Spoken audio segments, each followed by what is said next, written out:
1er novembre, fête de tous les saints. Dieu éternel et tout-puissant, tu nous donnes de célébrer dans une même fête la gloire de tous les saints. Puisqu'une telle multitude intercède pour nous, accorde-nous ce que nous désirons, l'abondance de ta miséricorde. Première lecture du livre de l'Apocalypse, chapitre 7, versets 2, 4, 9 jusqu'à 14. Psaume 23, 24. Voici le peuple de ceux qui cherchent ta face, Seigneur. Deuxième lecture, première lettre de Saint Jean, chapitre 3, versets 1 à 3.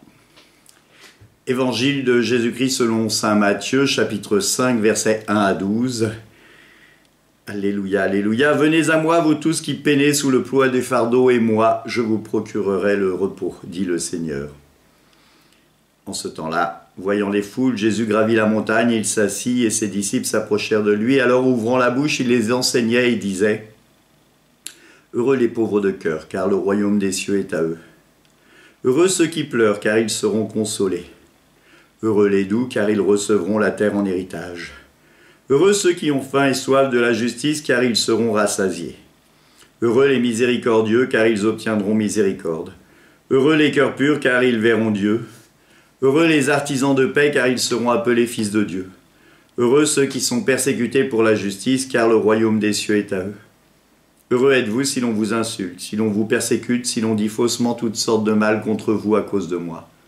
Réjouissez-vous, soyez dans l'allégresse, car votre récompense est grande dans les cieux. Acclamons la parole de Dieu, louange à toi, Seigneur Jésus.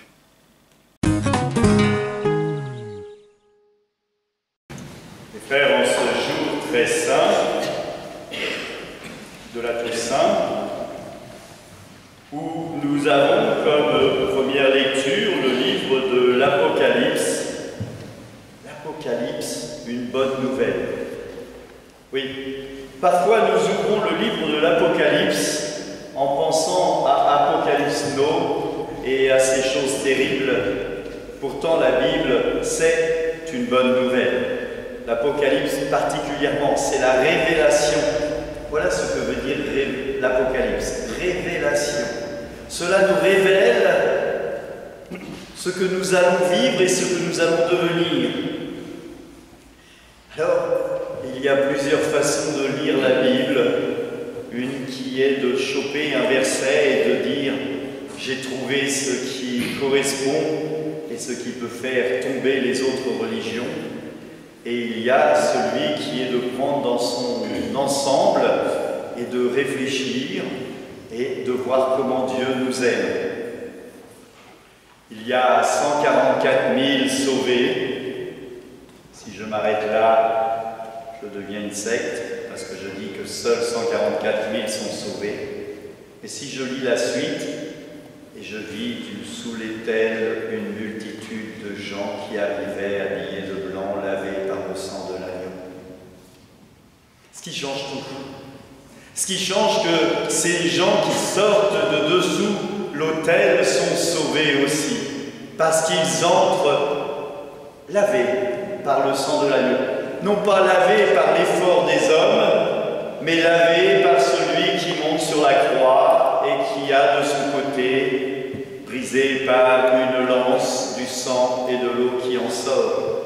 Le sang et l'eau, pour les chrétiens, pour les catholiques, c'est le symbole des sacrements. Par le baptême, nous recevons l'amour de Dieu, nous recevons le don de l'Esprit Saint, nous recevons ce qu'il y a de plus beau et de plus précieux. Il y a quelques jours, sur une de mes vidéos, quelqu'un a dit « On voit que vous n'êtes pas rempli de l'Esprit Saint parce que vous chantez faux. » Alors, j'ai dit « Mais si vous prenez l'Esprit Saint comme un maître de chant, vous vous trompez, il nous donne bien plus que cela. » Qu'est-ce que me donne l'Esprit Saint? Comment est-ce que cette grâce du baptême, je peux la faire vivre en moi? Un théologien disait « Les saints Ce sont ces hommes qui sont tombés, mais qui se sont relevés et qui n'ont pas arrêté de marcher vers le Christ. Ont-ils réussi à entrer en relation avec le Christ de leur vivant? Peut-être, peut-être pas. En tout cas, ils ont marché vers le Christ. Nous sommes tous des saints en devenir dès l'instant où nous continuons de marcher vers le Christ, de réfléchir, de lire la parole et d'avancer vers le Christ. Je vais vous parler forcément beaucoup des saints aujourd'hui. Important.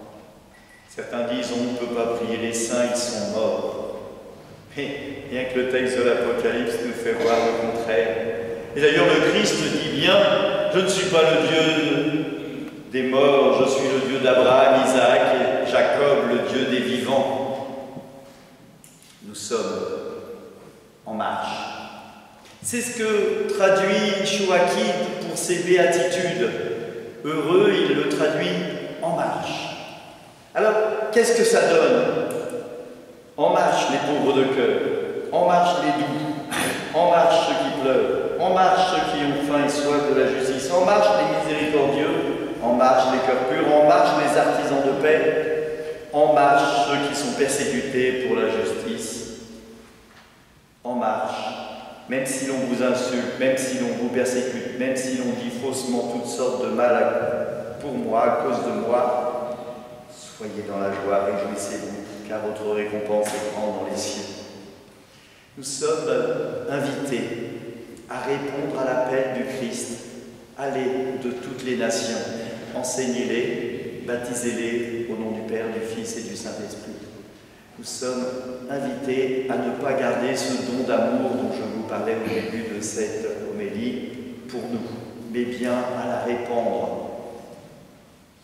Un philosophe disait, dont je tairai le nom, le jour où les chrétiens auront une tête de ressuscité, je croirai en leur Dieu. Il nous faut avoir cette tête de ressuscité. Il nous faut être heureux.